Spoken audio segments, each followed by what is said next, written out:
there was a lot of security in America at the airports and so on, and yet there was a successful hijacking at Boston Airport today, and the consequences of that we're seeing on the screen here this morning. The building began to disintegrate, and we heard it and looked up and started to see elements of the building come down, and we ran, and honestly it was like the scene out of Independence Day.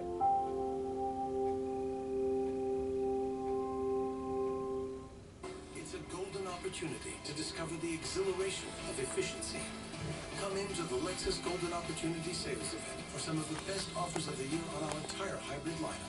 Now through September 8th. This is the pursuit of perfection.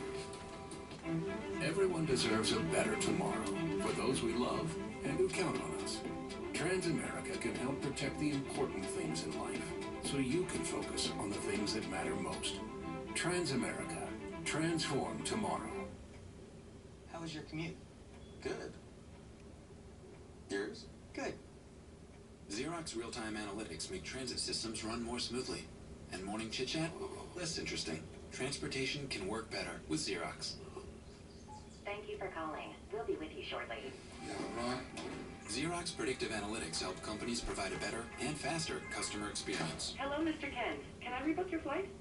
Customer care can work better with Xerox. Mr. Kent? Hi, my name is Tom. I'm Raph. My name is Ann. I'm one of the real live attorneys you can talk to through LegalZoom. Don't let unanswered legal questions hold you up. Because we're here. We're here. and we've got your back. LegalZoom. Legal help is here. At Ally Bank, no branches equals great rates. It's a fact. Kind of like shopping hungry equals over shopping.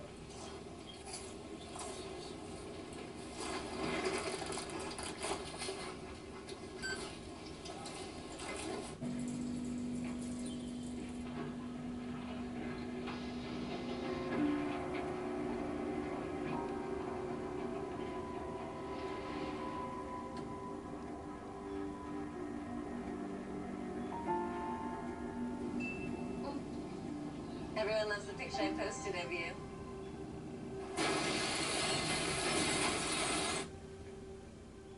AT&T reminds you, it can wait. Verizon My Rewards Plus is our way of saying thanks for being a great customer. With My Rewards Plus, you get points for things you're probably already doing that you can redeem for things you love. Rent or buy an on-demand movie? Get points. Have a birthday? Get points. Or refer a friend who orders service? We're talking lots of points. As the points pile up, redeem them for great rewards. It's free, it's easy, and you'll get points for signing up at Verizon.com/ourthanks. Getting more of what you love, that's powerful. When I get a new tattoo, it's important to choose wisely. So when I bought my new Nissan, I researched the best place, went in, and looked at my choices. I sat with my man over at Riverside Nissan, and he gave me the information I needed to make the right decision. Lease this 2015 Nissan Rogue for only $156 per month. 5 great dealers under one roof. Riverside Metro Auto Group. Purchasing my new Nissan is the best decision I've made all year.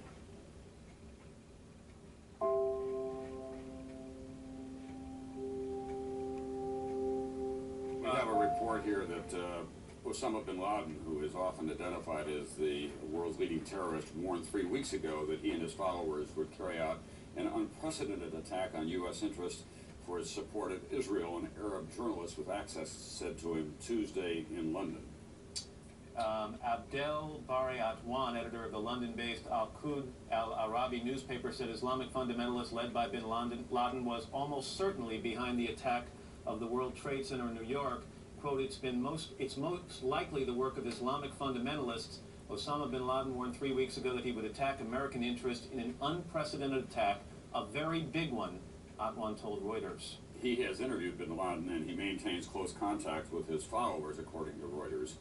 So that's the first report that we've had that Osama bin Laden may have been responsible. Well, now we get word from American Airlines, Bob, just stay with us here for a moment, that it had 2 aircraft in this tragedy. Flight 11, a Boeing 767 with 81 passengers and 9 flight attendants and 2 pilots.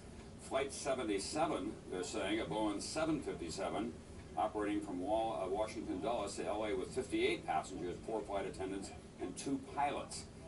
That's from Al Henkel, who's one of our guys in the Dallas area, from American Airlines.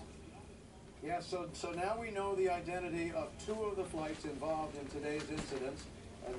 That leaves at least one more, and if the report of the crash in Pittsburgh is accurate, that leaves two more. Here's the first confirmation from United Airlines. It's confirmed one of its flights crashed in the Pittsburgh area. Flight 93, a Boeing 757. The flight involved originating in Newark. It was bound for San Francisco.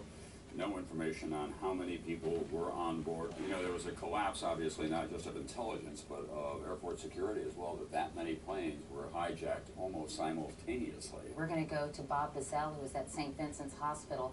Obviously, we're very concerned about the people who were in the World Trade Center when these two planes crashed into them. Bob, tell me about the scene at St. Vincent's Hospital. Katie, the wounded are starting to come in with great regularity now. Almost every 30 seconds an ambulance pulls up. Some of them are very badly burned. Some are dead. I've seen several dead bodies go in. Cardinal Egan, the head of the Catholic Archdiocese, is standing out on the street giving last rites. Said, may God help us many times over. There's been a call out for blood from all the New York hospitals. People are lined up around the block. People have responded in enormous numbers to that. Everybody seems to want to help in some way. New York has become kind of surrealistic on the streets above Lower Manhattan because all the subways and commuter lines and bridges and tunnels have been shut down, so many people who are not injured are wandering around aimlessly. But in the hospitals, there's so many injured coming in now that they don't run out of gurneys, and they've brought every office chair that they have down and put sheets over that to carry people in. It's an enormous amount of work for all the staff. People have come in, everybody who was off has been come in. Calls have gone out for specialists, for plastic surgeons, for burn specialists, and it's going to be a very grueling several days ahead. Ron Insana is here with us in the studio. Ron, obviously you were downtown at some point because we see you have basically soot and debris in your hair and on your jacket. What happened? Well, one of the MSNBC cameramen and I were trying to get across the street, having driven down to try to cover the event, obviously, for NBC. And as we were going across the street, we were not terribly far from the World Trade Center building, the South Tower. As we were cutting across in a quarantine zone, actually, the building began to disintegrate. And we heard it and looked up and started to see elements of the building come down, and we ran. And honestly, it was like a scene out of Independence Day. Everything began to rain down. It was pitch black around us as the winds were whipping through the corridors in Lower Manhattan. I ducked around a corner, got into a car which was open, and it was nighttime for several minutes before things cleared up. The first tower that collapsed? I believe it was the first tower that collapsed. This was the South Tower, and as it was coming down, what that looks like there is mild compared to what it was like to be at the center. It was pitch black for blocks. And was it smoke as well as dust? With smoke, it was dust. I assume it was part of the building coming down, and just pieces of a disintegrating building coming down as well. Once it did begin to clear after that several minutes of pitch darkness, what did you see in the streets then? It was a very deep gray smoke. It in honesty looked like a bit of a nuclear winter, the type of thing you see in the movies with ash all over the ground, on top of cars, on police cars, on windows. I made my way into a building because of the one light I could see, and stayed there until a couple of police officers and a few of the people inside the building were able to get into a vehicle. We picked up a few injured people along the way and dropped them off at the hospital. Yeah, what were their injuries? Well, one policeman had a deep gash in his forehead. He was all right. He was clearly a bit shocked, and the young lady had shrapnel in her arm.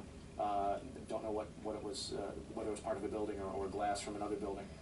It was truly the most intense and frightening experience I've ever had in my life. It was literally pitch black on the streets, and people were, obviously inhaling a great deal of this material as well, so there were many folks who were having difficulty breathing and were wearing facial masks as well. Well, happy you're all right. We have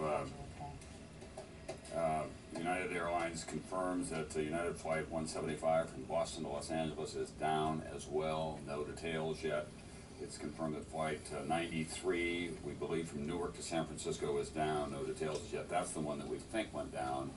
In the Pittsburgh area, I wish that we could be more specific. The information is, as you might expect, pretty chaotic, but there have been at least 4 airliners that have been hijacked today. And Tom, there's going to be an awful lot of scrutiny on the security in Boston at Logan Airport because it now appears that 2 of these flights originated there, and somehow someone managed to get on these planes and hijack them. Well, this is an event, Ron, we're happy to see you. And thank you. You have no idea how happy I am to be here. Yeah, it is a relief, but then you think about the experiences of thousands of other people who are down there in the epicenter of all that, and were there when it occurred.